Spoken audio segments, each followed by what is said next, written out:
Good afternoon to those of you joining us in Washington and on the East Coast. Good evening to those of you joining in the Middle East, and good morning to those of you on the West Coast.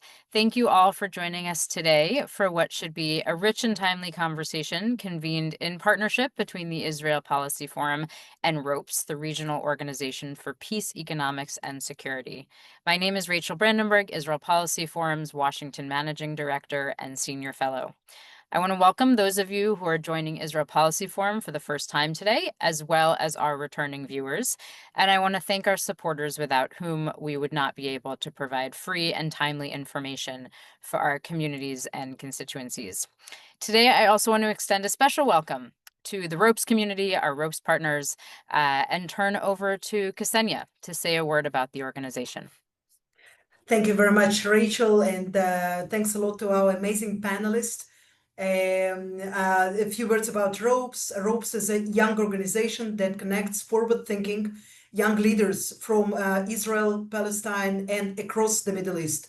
We believe in two things. We believe in ending the conflict and finding a proper solution within the frame of a two-state solution that is agreed on both parties to bring along the solution for Israelis and Palestinians along, and also integration of both Israelis and Palestinians in the wider Middle Eastern fabric to bring along the vision of the post-conflict, prosperous and safe and peaceful Middle East. So you can find out more about us at ropes.org. We try to bring as much as possible young leaders face-to-face for really rare encounters so they can speak with each other, learn from each other, and know how to work with each other in the future. So thank you very much, Rachel. Back to you. Thanks so much. I'll introduce you in a moment too.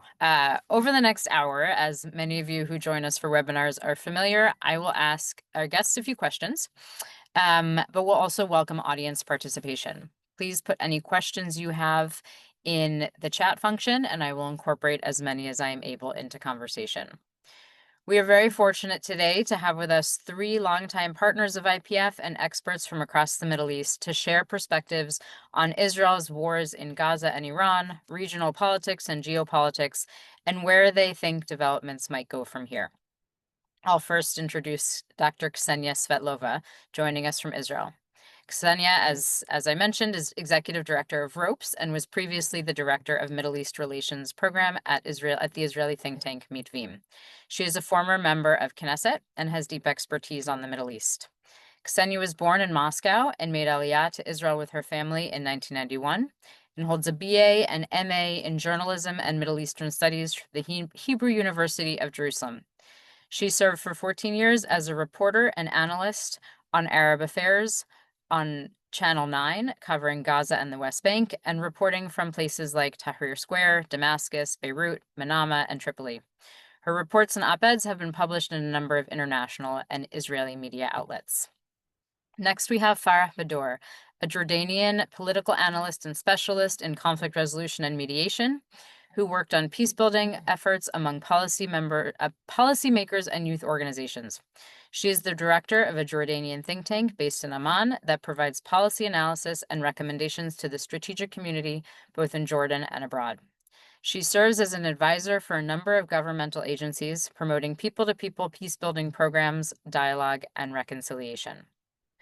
Our third panelist, Dr. Aziz Alghashian, is a non-resident fellow at the Arab Gulf States Institute in Washington and a Saudi researcher and fellow with the Sectarianism, Proxies, and Desectarianization Project. His research focuses on Saudi-Israel relations and Saudi foreign policy. He holds a PhD on Saudi-Israel relations from the University of Essex, where he also teaches Middle Eastern studies, international relations, and political theory. He has written and been published by a number of places, including AGISW and the Washington Institute for Middle East Policy. Ksenia, Farah, Aziz, thank you so much for joining us this afternoon. Let's dive into the conversation. In the wake of the 12-day war against Iran, and with the campaign in Gaza still ongoing, Israel's regional outlook is characterized both by deepening challenges and emerging opportunities. The region has changed significantly since October 7th, and even more dramatically, one might say, since Israel's campaign against Hezbollah last year, the fall of the Assad regime, and more recently, the 12-day war with Iran. On one hand, there's talk of opening some level of relations between Syria and Israel, or Lebanon and Israel, and still Saudi Arabia and Israel. And on the other hand, we saw earlier today Israel striking in Damascus and still prosecutes a war against Hamas in Gaza. The ceasefire that President Trump and Special Envoy Witkoff have been pressing for with Egyptian and Qatari mediators still remains elusive. And all of this, of course, has ramifications for Israel's neighbors and the broader Middle East, to include Jordan and Saudi Arabia. I want to start with Farah and then Aziz. You each sit in very different parts of the same neighborhood. Jordan, in particular, finds itself in a precarious position amidst all of the regional conflagrations, popular sentiment, internal economic and political pressures, and of course, being directly impacted by what's happening in Israel, and the West Bank, in Gaza, and in Iran. How has the ongoing war in Gaza and the recent Iran war, and just sort of broadly the shift in regional dynamics, impacted the environment within Jordan and more broadly across the Arab world? Farah, go ahead. Thank you, Rachel. Maybe it's worth if I compare how the region reacted to June escalation with its response to April 12 last year, when Iran launched its first ever direct attack on Israel from its own territory. Notably, Iran acted alone without the backing of its axis of resistance and without support from its key allies, Russia and China.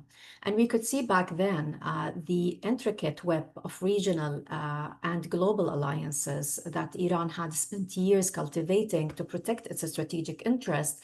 They just stood on the sidelines watching, and of course, each for their own reasons.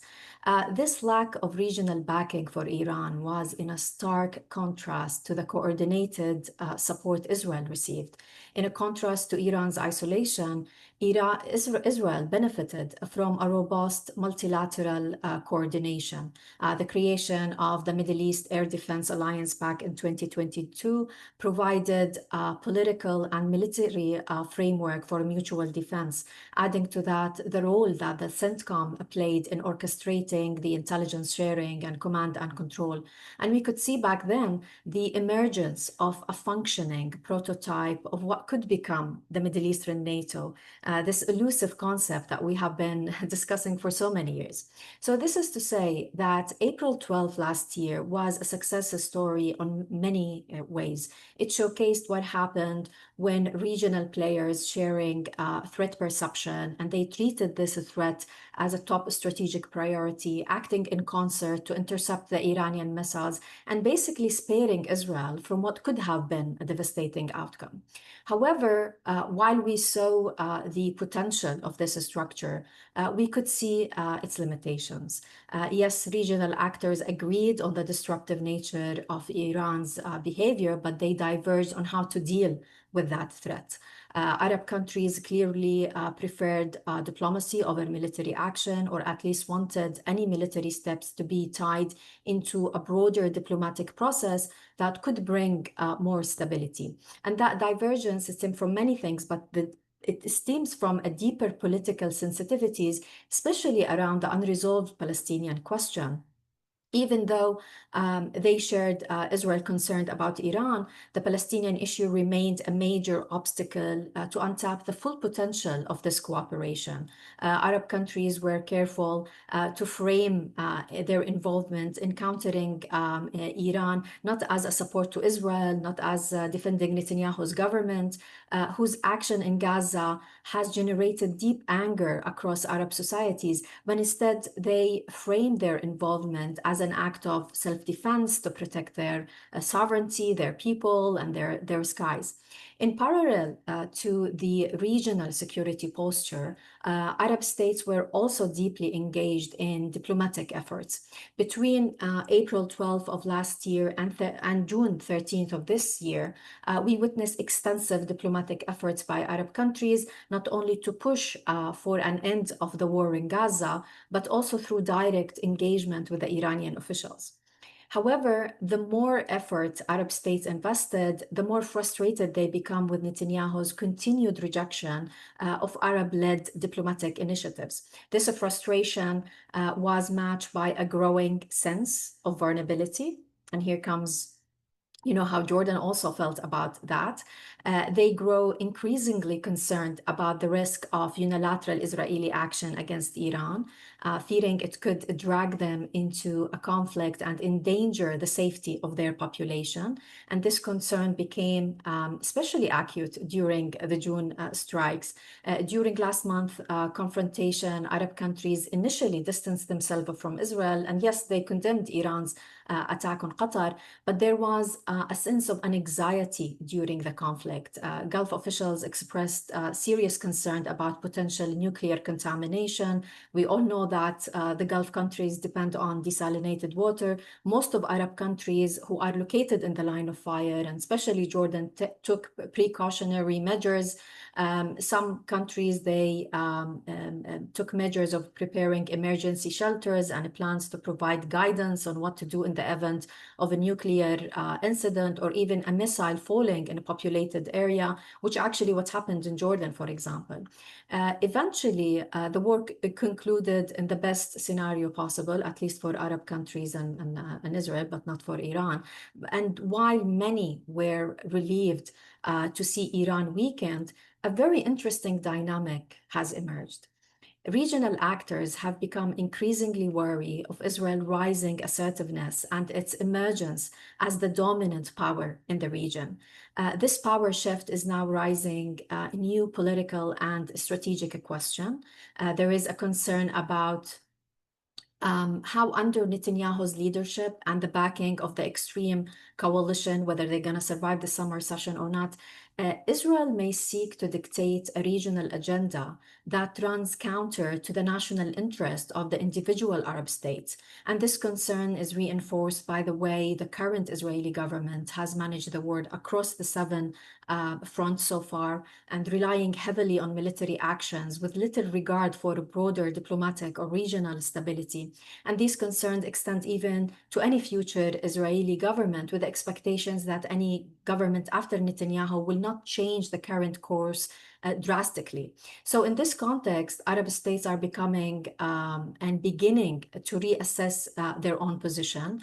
What emerged from June's escalation is a new security landscape, one in which Arab countries are now reflecting deeply on what comes next. That could unfold in different directions, depending on many variables, but particularly on how Israel and Iran chooses to act in the short and medium term. Very quickly, on Iran's side, it is reasonable to assume that Tehran will focus inward to deal with the massive intelligence breaches. There is, of course, a whole discussion about the efficacy of the Israeli and American strikes on Iran and whether that actually served the purpose of negotiating from a point of strength or serve the exact opposite. Will Iran, accelerate the acquiring of nuclear bomb or not? But in any case, I think regional countries, and especially Jordan, they cannot rule out that among the options that Iran still has is the reimagining of the role of its proxies in the region and shifting from its failed ring of fire strategy to creating a smaller destructive pockets of instability across the region. There is also an open question about will Israel keeps the multiple fronts it continues to operate on open, or instead it will choose to wind them down, and that ultimately would come down whether Israel is willing to engage in diplomacy. So depending on how both Iran and Israel move forward, the region may face very different future. An optimistic reading suggests that Iran's current vulnerability and the weakness of the proxy network present a rare opportunity to shape a new regional order, one built on durable security arrangements like the one that we saw in April, that neutralize the threats from Iran as well as groups from ISIS and Al-Qaeda. But perhaps the most resonant development is Israel's model of self-reliance backed by the US support. That model is increasingly being seen as a template for others. Arab states are now more convinced than ever that they too must invest in their own capabilities and take a full ownership of their national security. Whether this going to turn into strategic fragmentation or regional coherence, it's still up to us to see that. Maybe we could see a phase where regional countries will move into an arm race or more fluid web of bilateral relations. Or as I said, maybe that could be an opportunity for laying the foundation for a new regional security architectures. That all of that will remain to be seen in the next coming days. Back to you, Rachel. Thank you. You very eloquently summarized so many complex layers of dynamics and relationships and some of the big questions. What does Israel do next? What does Iran do next? And where does the region have the opportunity to go to and chart each country and as a whole their own destiny versus where is everyone pulled to, depending on a few key actors' approaches. Aziz, what is your view from? I know you spend a lot of time in both Saudi Arabia and the UAE. From the Gulf, what would you like to add? Thank you very much. Well, firstly, I'd like to just say thank you very much for organizing this, and to IPF for organizing this, and of course Ropes. And I hope Ksenia doesn't mind me saying this, but I'm actually part of this network that they're establishing as well. So it's really good to join you, and Farah, of course. I think there's just a few things that I would like to add to this as well. Is that firstly, Farah mentioned the notion of anxiety. And I think this is precisely what sums up perhaps the sentiment and the feeling from Riyadh and many places and all of the Gulf. But I'll stick, I'll primarily focus on Saudi. And I think this is precisely something that we have wanted to avoid. It's worth mentioning, to just contextualize a little bit about what's happening inside Saudi Arabia, which then explains kind of why they are very anxious and very keen to try to reduce any kind of tension and chosen this path of de-escalation. As anybody that would follow Saudi Arabia now, it's very difficult to avoid this sign, this insignia, this horizon of Vision 2030. I think whenever you speak to someone in Saudi Arabia or about Saudi Arabia, it's almost inescapable to talk about Vision 2030, which is this broad framework and a vision, really, a horizon of restructuring genuinely the Saudi state from trying to get it off that, as the Crown Prince said, that addiction of oil, and to have a very, very dynamic economy. And the notion of a different economy or a diversified economy and restructuring the economy for Saudi Arabia is not a matter of preference, but a matter of, it's an existential question. And this is genuinely why they believe in this so much and they're investing in it. And I think more importantly, that they have come to the conclusion that this cannot be attainable in an unstable region. And that's why there is this kind of what leads to the regional dynamic here. And of course, we're looking at this, the continuous war of Gaza. This is something I think the Saudis have been very much constantly worried about and constantly, furiously trying to get an end to this and lobby and leverage their diplomatic capabilities. But I think we could get to that later on. I'd want to perhaps spend a bit more time on the 12-day war and what was the Saudi positionality. And hopefully I could shed light on that. I think the lens in which to explain Saudi is worth mentioning.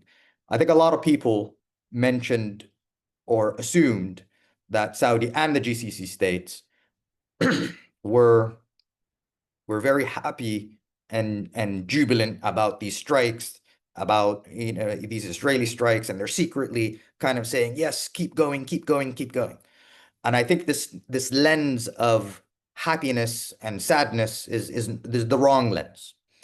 In my opinion, I think it's far better, far more fruitful to look at this from a notion of security and anxiety rather than happiness or sadness. Why?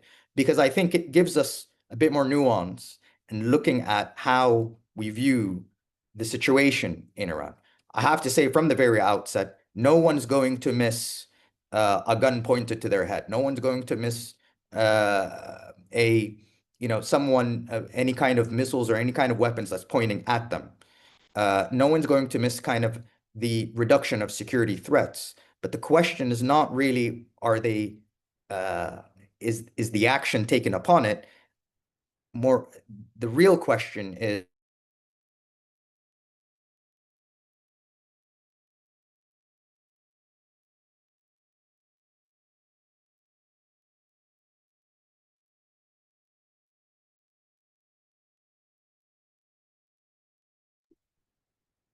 Did we lose Aziz for a moment?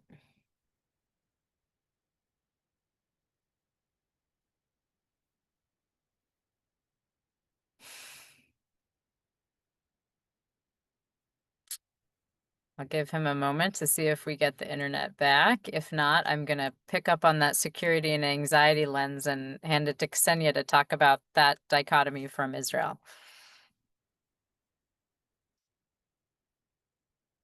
All right, I think we lost Aziz for the moment. While our team works on getting him back, Ksenia, this will take his whatever his thought process was in a slightly different direction, but I like that the dichotomy of security versus anxiety. And I'm interested in on sort of all of these regional dynamics, and in the wake of the Iran war, in the wake of October 7th, with the ongoing war in Gaza, how are you thinking about, and how are Israelis around you thinking about that security versus anxiety, opportunity versus challenge setup? Yes, Rachel, thank you for this question. Well, indeed, and I agree, of course, with everything that my colleagues said before. There's this gap that sometimes it's very difficult to even conceive it between perception of Israel. First of all, as in one side, a strong country, the strongest country by far, military that achieves these spectacular wins and achievements in Iran and then Syria and Hezbollah.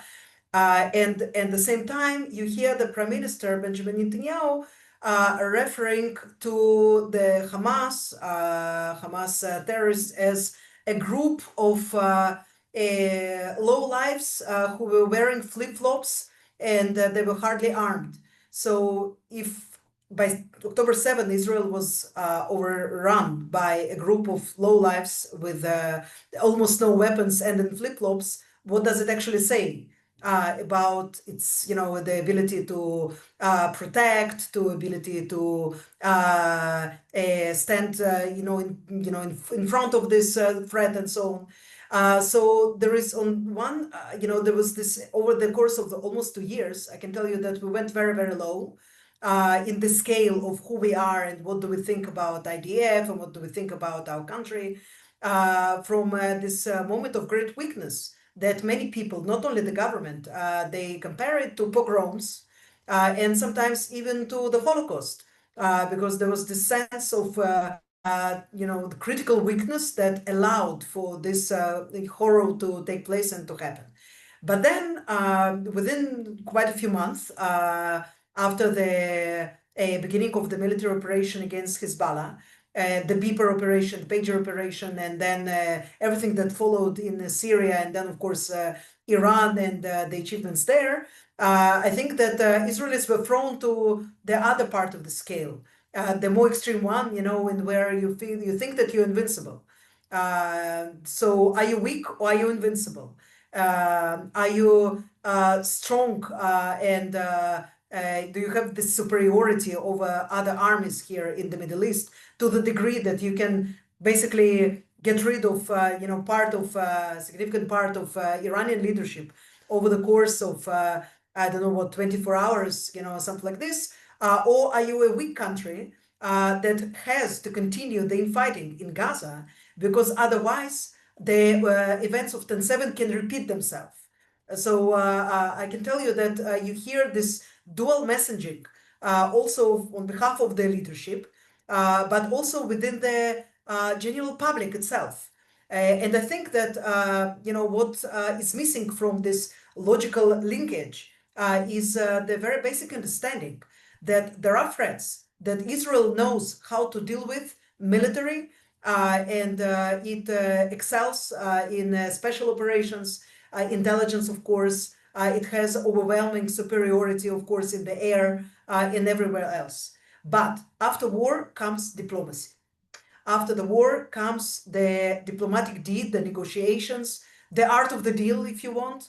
And in this field, it seems that we are lacking something very critical, because it's no wonder, that I'm talking, of course, about the war in Gaza, the unfinished war in Gaza, that this deal, not only the deal that will release the hostages and put an end to the suffering in Gaza and the war in Gaza, but also the ground deal that will allow Israel to indeed take its place in the region, be acceptable on every possible level, to conclude formal relations with Arab countries, including Saudi Arabia, but not only, and also with some Muslim countries. Indonesia was part of this deal that was discussed, and also many others. And in the end of the day, will indeed turn the page of the 77 years of fighting, wars, being the so-called villa in the jungle, the expression that is often used in Israel. I personally hate it because I think that you cannot really survive as a villa in the jungle. You can only survive if other parts of the jungle will become villas as well. And only then you will indeed, to have decent relations with your neighbors, and to achieve the level of security in which you will not rely only on weapons, but you will rely on agreements and on deals.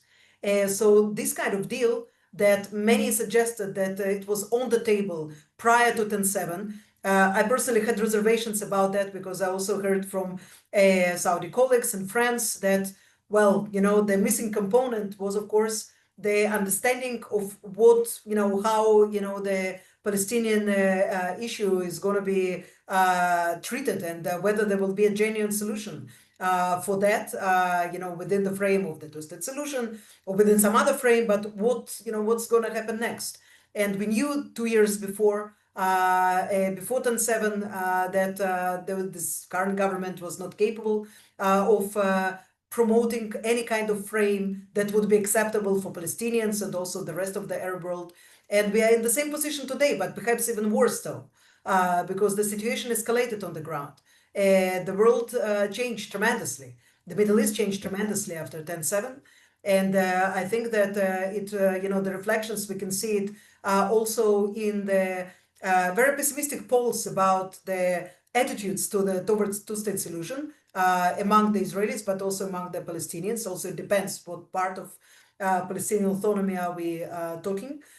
But in general, the belief that we can reach some kind of compromise politically, and not by the power of weapon.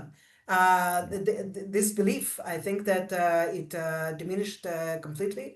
And therefore, I can tell you that whereas there is no doubt that the 12th day of war with Iran that produced so many so many victories, but they do not conclude to this one decisive victory that would indeed turn the Middle East to the new Middle East, something that is debated largely after the elimination of Hassan Nasrallah, and then, of course, the change of the regime in Syria. But here we have infighting again in Syria, despite the change of reality and the change of figures there and so on. And in the end of the day, it's often been overlooked. And we're talking about regional dimension in the Israeli political sphere, that the only two borders that are peaceful today, they are borders with countries with whom we have full diplomatic relations and solid agreements, even if there are some, if there is some coldness, and even if there are some problems along the way. These are Jordan and Egypt. And these two countries are being heavily underestimated. Effort to maintain this peace, to remain good and good allies to Israel, not only in regards to fulfilling the peace agreement themselves, but also in basically fighting against the Iranians and shutting down the Iranian rockets, or to preventing from some jihadist movement to flourish in Sinai Peninsula that can also threaten Israel and not only Egyptians. And in every possible way, the reality basically displays itself, and it shows that if there is no continuation of diplomacy after the war, in a way that happened with Egypt after 73, then we are destined to repeat these vicious cycles of wars endlessly, because there can be no military solution for the Palestinian problem. And this is where we are today, between Tehran and Gaza, between this feeling of mighty power and great achievements and elation, even, of sorts, that the Iranian threat maybe is not a threat anymore, or it's less threatening than it used to be before. And between Gaza, that still remains an open sore, an open wound, and also a source of threat, because nothing is finished there, and the war is not concluded. And if anybody thinks that with the elimination of yet another Hamas member operative, we are closer to peace and security, then unfortunately the opposite is the true right now at this moment. The longer this war takes place, less security eventually, will be shared collectively by Israeli society. And this is, this part of this dilemma. This is where we are right now, and this is, where you have the Israeli society that is deeply divided along the lines of, what should be done next on Gaza issue and in general with the Palestinian conflict and so on. So we are between these two extremes, and we are in the middle of nowhere closer to achievement of real peace and real security. Thank you. I wanna come back to you on how do we sort of shift the calculus a bit. But first, I want to let Aziz pick up wherever you'd like or where you left off. You were talking about the security versus anxiety dichotomy when we lost you. Yeah, well, thank you. Sorry about that. I don't know what happened, but thank you very much. What I would say was this whole idea of kind of security and anxiety approach that I think we had. I think as I was trying to say, this idea about the Iranian missile program being really being at the receiving end of it, or at least having it pointed at us. In itself, I won't say there's much love loss for its dissemination. But the reality is, I think the Saudi posture and the GCC posture is asking a particular question. And that question is, what's next? What's going to happen afterwards? What is the alternative? And quite frankly, I think we've realized, and we've come to this conclusion that measures can be taken, military success and operations can happen, but whether we like it or not, these threats are not fundamentally eliminated. And also, why is there this aspect of anxiety? It's something that I think is important to mention. I think also the geography, the GCC and the Gulf states, and particularly Saudi as the biggest Gulf state there, we are in effect the front line of two different poles that are at war. In other words, we are really the front line or the battle in between two sides that we have both agreements with and also grievances with. So it's a very difficult aspect to balance, and this is precisely why there is a great deal of anxiety.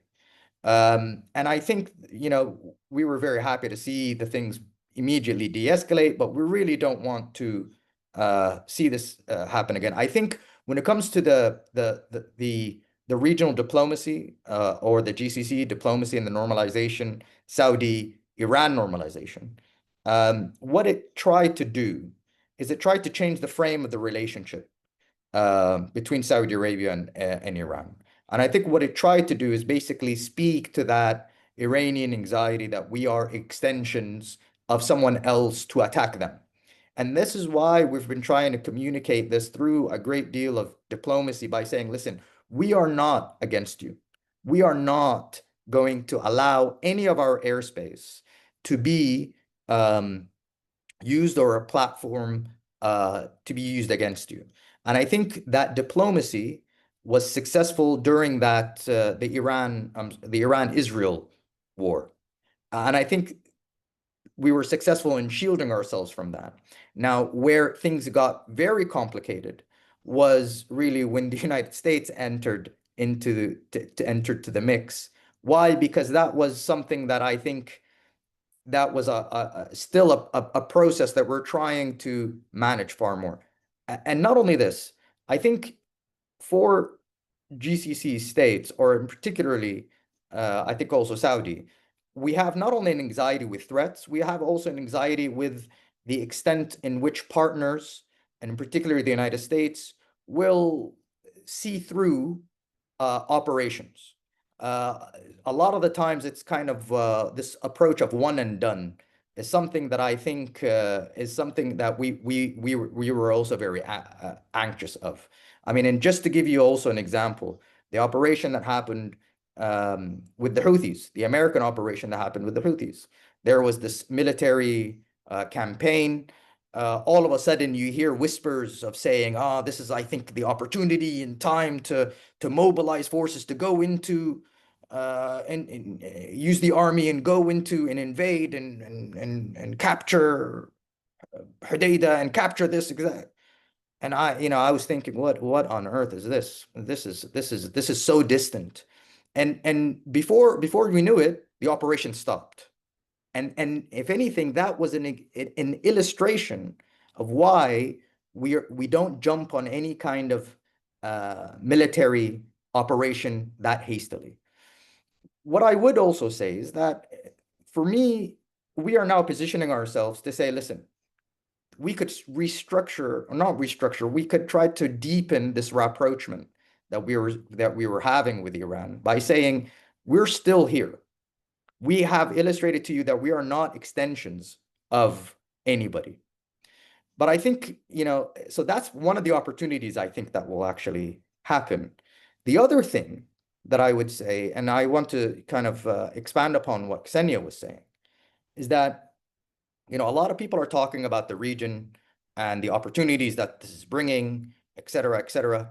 And I just think the Gaza situation is just too big to put under the rug. It's just too big.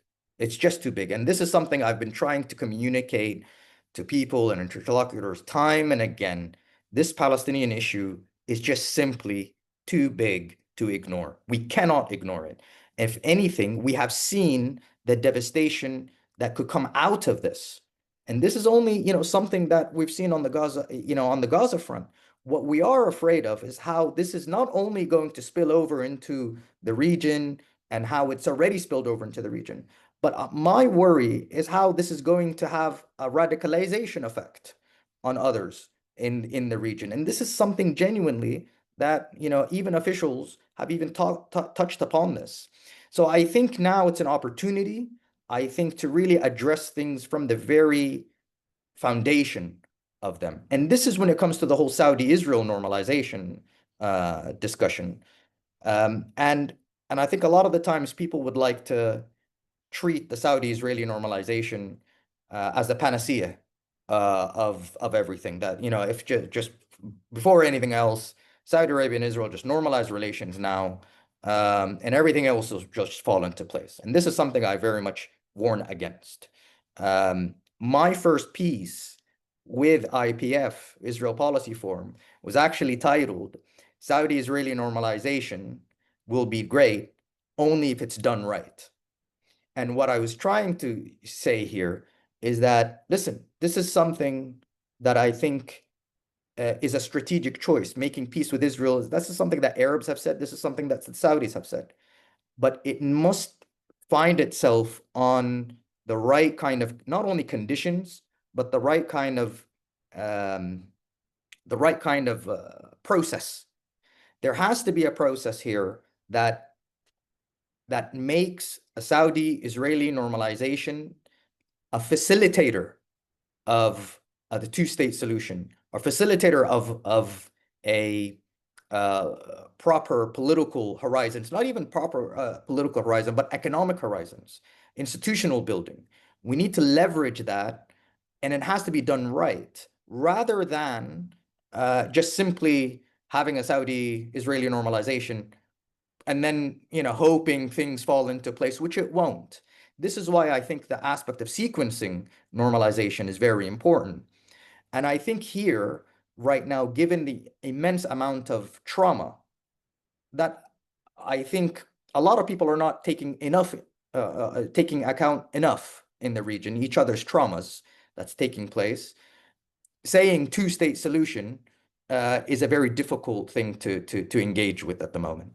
And I think the political landscapes in both Palestine and Israel and elsewhere is very turbulent. But there is one thing that has happened, I think, since the war has started, which is that I'm seeing that there is actually more Arab discussion, and in particularly more Palestinian Arab discussion. And I think here I could point out to some um, I could reference some interesting signs that have come out of Saudi by trying to work together with Palestinians and trying to build kind of a business council, trying to build and improve kind of the economy on the macro level, not necessarily kind of the peace for peace kind of thing, but on the institutional building.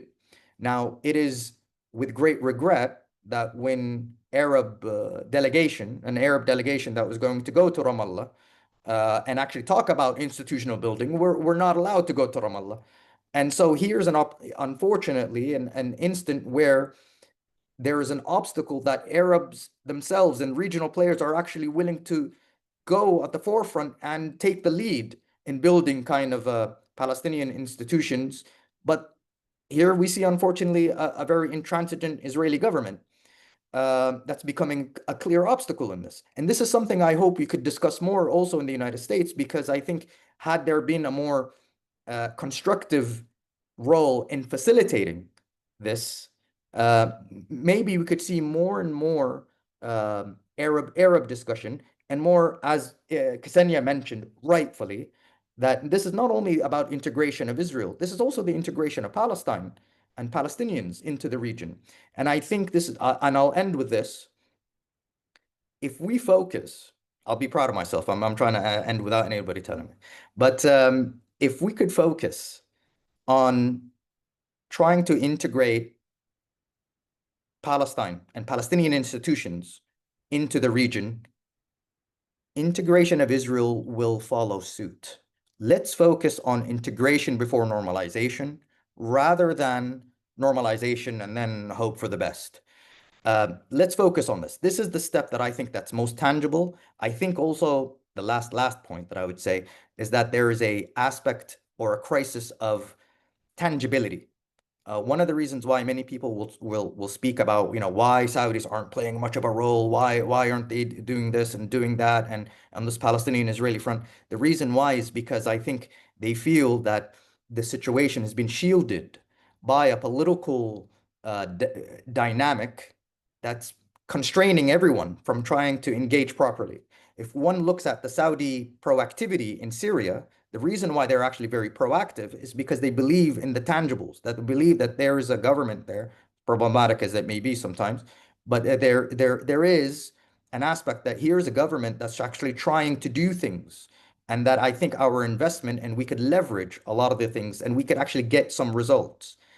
If we could just highlight this fact of tangibles, hanging fruits, things will start to materialize. And I think the region itself will start to play a more proactive role. So I think I'll end it there. Thank you. I think each of you have touched on a number of shared themes, one of which is diplomacy is necessary to move things forward, to consolidate what what are some of the gains that Israel has achieved militarily. And there's a role for each leader and each populace, to include the US, who's sort of further afield and also has a different dynamic now than we're used to. Farah, I want to come back to you. Any reaction to all of this, and where do you see Jordan playing a role, given the position that Jordan is in? Basically, as Aziz was saying, that there were a number of initiatives that Jordan was part of, an Arab-led initiative to do the heavy lifting in Gaza. Arabs, have stated that they are willing to put boots in the ground, commit for the reconstruction of post-war Gaza. And there were a lot of, talking about that. But the problem is Arabs will not do that in absence of a political, commitment from Israel. What the Arabs are, labeling as irreversible measures towards two-state solution. And of course, there are many dynamics, when it comes to reaching a ceasefire deal or hostages deal in Israel. Some of it has to do with Hamas, and some of it has to do with Israel. If we talked, for example, about Hamas, which Hamas that we are talking about? After the assassination of Ismail Haniyeh and Yahya Sinwar, and then his brother Muhammad, the group, decided that they want to create a temporary leadership committee consist of 5 members. 3 of them, they are in Qatar, 1 of them in Turkey, and the last one in Gaza. His name is Izzeddin al-Haddad. He is the commander of the Gaza City Brigade. And he's someone who's inexperienced, does not necessarily have a strategic vision for the group, but he's the one who's like taking a decision when it comes to hostages. And that makes, the work of Qatar and Egypt is as hard as it is. If you look at the Israeli side, yes, we can talk about the issues, the contentious issues that is being discussed right now in Qatar, whether the scope of IDF withdrawal, to the March 2 line. We can talk about the humanitarian city. We can talk about Hamas weapons, and all of, these issues. But I think it's not about the technicalities that we are discussing. The whole reaching a deal and making this unlock that will have a regional impact has to do with Mr. Netanyahu's balancing between the demands or desire of Mr. Trump of reaching a deal and his coalition members, Mr. Ben Gvir and Smotrich, who obviously have a different plans for Gaza. They think and they hope that they will, that the IDF will reoccupy the strip. If not that, they are expecting that any concessions that will take place in Gaza will be compensated elsewhere in the West Bank, which really bring us to the role of regional countries, because regional countries, as I said, they are not willing to put any kind of support for post-war reality without a commitment from Israel to a two-state solution and irreversible measures to do that. So Jordan is part of the Arab consensus around these issues. They are willing, and Jordan is willing to help Gaza, like it helped from the beginning of the war and even before that. But again, in the absence of any political commitment from Israel within a regional framework, I think it's hard for any Arab country, whether Jordan or else, to do anything to change the reality of Palestinians on the ground. Thank you. We've gotten a number of questions about the situation in Syria. Obviously, an ongoing conflict, an ongoing state building experiment on the part of Syrian leadership. Ksenia, can you talk a little bit about what Israel is doing in Syria, what opportunities there are, whether they're being taken or not? Yes, Rachel. So again, as with everything else, we find ourselves between 2 extreme situations and solutions and scenarios. So one of them, and this was something that was discussed from the first day of after the falling of Bashar Assad's regime, that Israel will control de facto or de jure a significant chunk of southern Syria, mostly to protect itself, its border, not taking risks after the 10/7, talking about anxiety, and given the presence of many militias, some of them very unsavory and jihadi type militias that are right now integrated in the Syrian security forces, but nevertheless they didn't stop, being extremist and violent and dangerous jihadi militias. So therefore, the campaign started very early on, before it was clear what kind of regime will exist in Damascus, and it is ongoing. So it seems that right now, except of holding to some patches of Syrian land near the border on the Syrian part of the Syrian Golan Heights. So we see right now this expansion of these activities in Sweda, which is remote, 80 kilometers remote from the border with Israel, as basically prolonging of the long arm of the IDF to that area to prevent mostly from the governmental forces to take a stronghold there, to build a stronghold there, and to control any of these areas. So of course, there were traditionally connections between Israel and some of the Druze leaders. At the same time, I have to also remind that some of the Druze in Syria also collaborated all of this time with not only with the Syrian regime, but also with Hezbollah. And therefore, the framing of this story as, well, we are coming to the aid of our Druze brethren, when it was absolutely clear to everybody, and every military expert will recently the northern part of southern Syria was traditionally very hostile to Israel. So I think we are talking here more about security than necessarily only of protection of the minorities. During the endless civil war in Syria, Israel was basically watching and not intervening, even when the minorities suffered tremendously from the war, and specifically from the brutal persecution by Bashar Assad's forces and also by the Russian army or the Iranian militias. So it seems to me that there will be no continuation to the story, mainly because of the very strong position of the US. We heard Secretary of State Marco Rubio talking to journalists very recently and saying that the de-escalation is near, and that US is very concerned about that. And again, it seems that we are dealing here with tactical decision right now to protect the Druze and to extend the influence of the IDF in the southern Syria and so on. But strategically, if we are looking at the long term, and the other extreme of this equation was that Israeli society debated widely during the last few weeks possibility of a peace treaty with Syria. So these two extremes, they are very worrying, because first of all, the long-term strategy and policy, what Israel actually wants to achieve in Syria.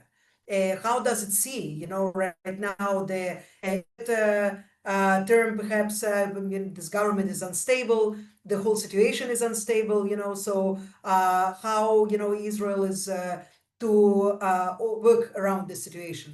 And from the statements of various Israeli officials, it's clear that, there is still ongoing basically debate between these two extreme positions, so basically occupation of large chunks of Syria, of southern Syria, for to increase security and so on, or peace deal that is being pushed by the American administration, but in the middle lie everything else. It's the military presence in the Golan Heights and the Syrian part. It's of course the right now with the bombardment of not only some points in southern Syria, but also of Damascus and of the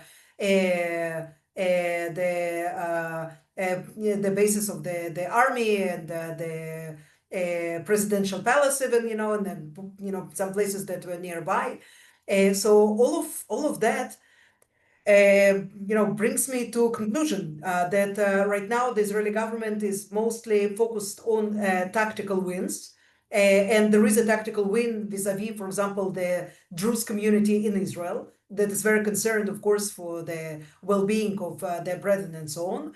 Security-wise, again, it showed, its upper hand on everything. But in the long term, if we are talking about building this very delicate relations with the Syrian regime. Right now, it's the regime. We don't know if it will last, but for now, they are there. It seems that there is no consistent and long-term policy here, and that's what's most worrying. Thank you, Ksenia. Yeah, the whiplash from week to week or day to day of sort of which direction things seems to be going has really been quite acute. I want to turn to Aziz next. I know you want to respond to a couple of things that have been said. I'd also like you to incorporate in your response your thoughts on what about Arab leaders speaking to the Israeli population? I think you've put this out there before. You've been part of conversations. The idea that the op-ed by Emirati ambassador to the U.S. Yusuf Al-Otaiba in Israeli press really made a difference in speaking to the Israeli people. Would you envision something like that from Saudi leadership at some point? Would it make a difference? What would it take to get there? So Aziz, over to you for a quick comment. And then I have a lightning round question for everyone to close our discussion. All righty. Thank you very much. I'll be very quick. I think the first thing that I'd say is to expand upon, I think, a lot of what Ksenia was saying, which is basically also highlighting a lot of the difficulties ahead for Syria and Lebanon. The idea, in my opinion, the idea that it's a done deal and the regime has fallen, etc., and then now we're upon a new upon a new era. I think it's still lots of work till we go there. Lots of work till we get there. Now, why am I trying to say this? Is I think not to be, to paint a picture of doom and gloom, or I've been renowned for being a party pooper a lot of the times for this discussion, but is to say I think perhaps there is genuine opportunities here if we leverage things and themes that are already happening in the region. Now, Syria still requires a lot of help. Lebanon still requires help. Of course, the Palestinian dimension in both the West Bank and Gaza still will need a lot of attention. And this is why I think now it's probably worth thinking about reconstruction diplomacy. And this idea of reconstruction diplomacy is basically not necessarily about just spending money, and just like what Farah was saying earlier, that we'll just spending money absent of a political process. That's not going to happen. Instead, what I think is about leveraging some of the themes, the international themes, the massive projects that are going to take place, and trying to find ways to fit them into this kind of reconstruction of this region as well, but also reconstruction of the process. The process is we can't keep doing the same things as we did before. So I think reconstruction of the leveraging the international projects like IMEC, etc., and also leveraging the private sector and regionalizing these initiatives and reconstructing the process, which leads me to the question that you asked. Here, I am someone who believes in more open discussions, but I have to, and I've been saying this for a long time. And by the way, it's not. There are precedents where Saudi officials have actually communicated directly to the Israeli audience. But time and again, I think it seems to be eclipsed and overlooked. Now, why I don't see Saudi officials engaging directly and openly like an op-ed or even a discussion directly on TV or something right now is because there is, unfortunately, and Ksenia could speak to this far more than I can, and I wish she could correct me if I'm wrong, but there is an over-politicization of any kind of Saudi interaction and the notion of Saudi inside Israel. The idea that any kind of discussion or hint of any kind of discussion is framed as not only just potential normalization, but a normalization that excludes the Palestinian issue.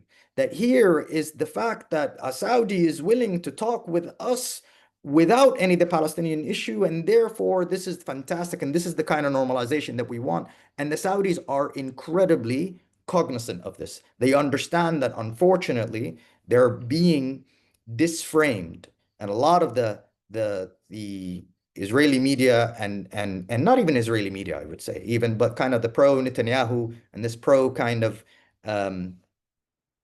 this pro normalization, this pro peace for peace normalization, this pro normalization outside of a Palestinian issue.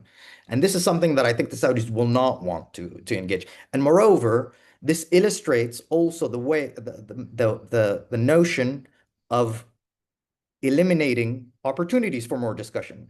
The unhealthy discourse about Saudi Arabia inside Israel by Israeli politicians right now is actually distancing the notion of any kind of real, genuine interactions. So, because they are afraid that this is going to be taken the wrong way. And so I think this is why I'll point out to Lebanon in 2006, where I think Saudi criticized, of course, the Israeli government, but they also criticized Hezbollah. And I think the biggest story was the fact that Saudis have criticized Hezbollah. And they treated it as some sort of kind of victory, or they treated it as some sort of alignment with Israel. And therefore, I think maybe one thing that we need to be doing is perhaps having stuff like this, open discussions, where we could get perspectives from the region to speak healthily about the ways forward, which can generate then the right environment for these kinds of big opportunities that may be on the horizon. So I think we need to work towards that. But right now, they're making these opportunities very, very distant. But we still need to work towards it. Thank you. I appreciate the optimistic note. I think as both Israel Policy Forum, if I can speak for Ropes, that is precisely the direction we would like things to go.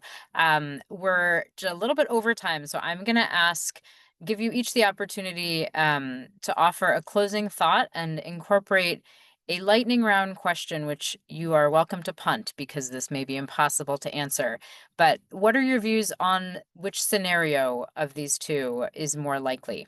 Agreements, large or small, that help to shape the Middle East, or the continuance of power disparities and unilateral actions that foreclose the potential for those diplomatic agreements? And I will say this is incorporating another audience question.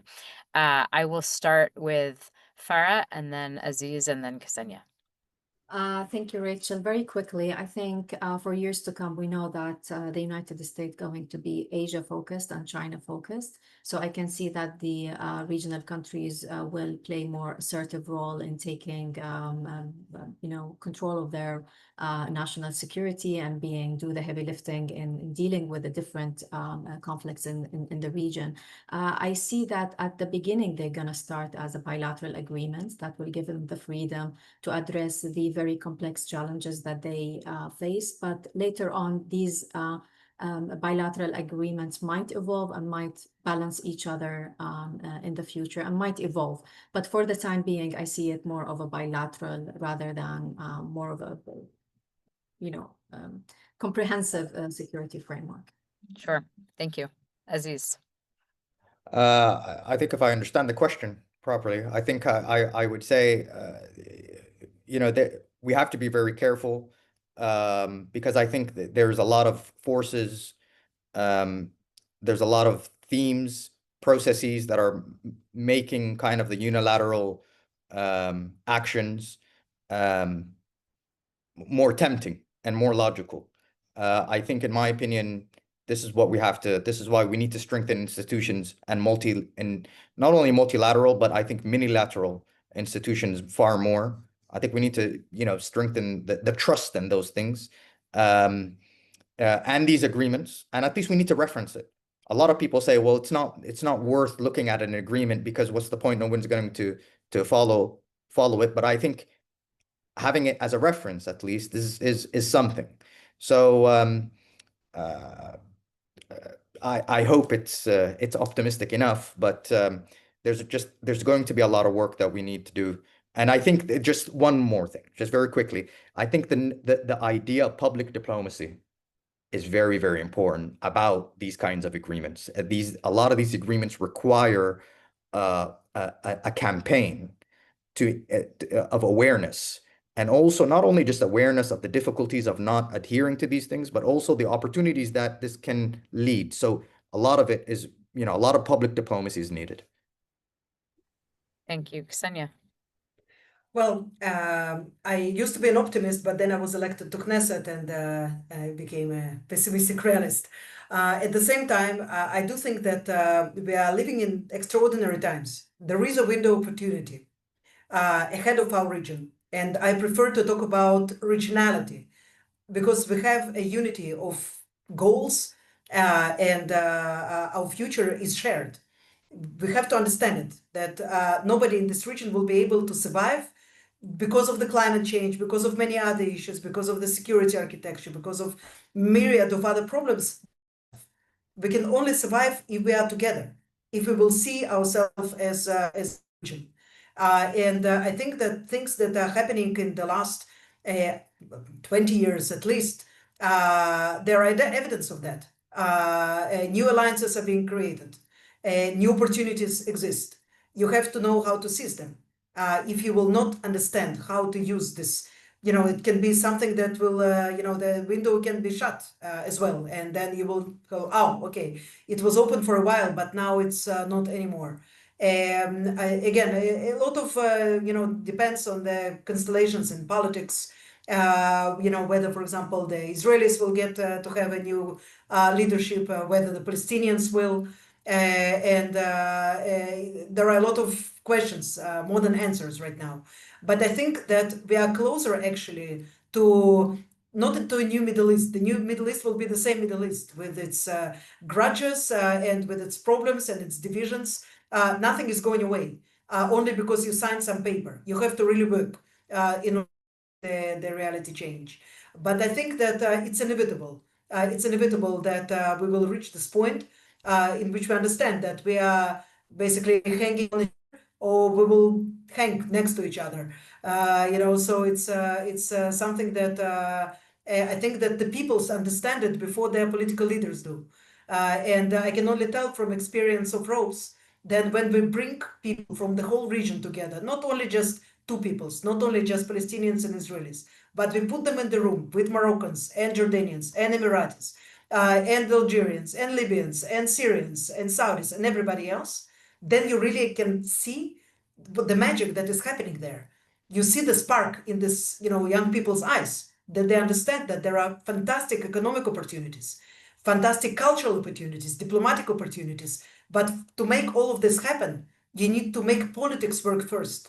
So politics is important. You cannot substitute with just some dream of, okay, let's sign some economic agreements and, they will do the trick. No, they will not do the trick.